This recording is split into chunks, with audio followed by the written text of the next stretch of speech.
ஒரு கொலையை மறைக்க இத்தனை கொலைகளா? தென்னாப்பிரிக்காவில் நடந்த கொடூரம். கடந்த ஆண்டு தென் ஆப்பிரிக்காவின் ஜோகன்னஸ்பர்க் நகரில் உள்ள 5 மாடி குடியிருப்பில் ஏற்பட்ட தீ விபத்திற்கு காரணமான குற்றவாளியை அந்நாட்டு அரசு கைது செய்த நிலையில் அவர் அளித்த வாக்குமூலம் அதிர்ச்சியை ஏற்படுத்தியுள்ளது. கடந்த ஆண்டு ஆகஸ்ட் மாதம் தென் ஆப்பிரிக்காவின் ஜோகன்னஸ்பர்க் நகரில் உள்ள 5 மாடி குடியிருப்பில் நள்ளிரவில் தீ விபத்து ஏற்பட்டது. காற்று வேகத்தால் இந்த தீ வேகமாக பரவி கட்டிடம் முழுவதும் தீக்கிரையானது.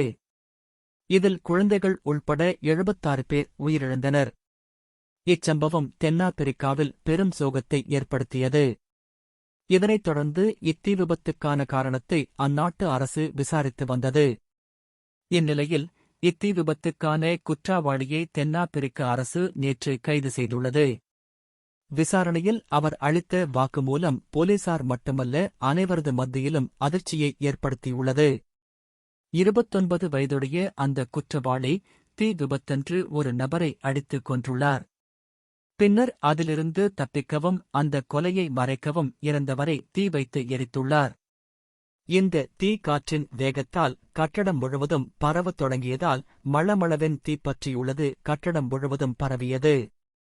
இதில்தான் அந்த கட்டடத்தில் இருந்த குழந்தைகள் உட்பட 76 பேர் பரிதாபமாக உயிரிழந்துள்ளனர். இந்த வழக்கு ஆரம்பத்தில் தீ விபத்து வழக்காகவே பார்க்கப்பட்டது. இதன் பின்னர் காவல்துறையின் விசாரணையில் முழு குற்றமும் அமபலமாகியுள்ளது.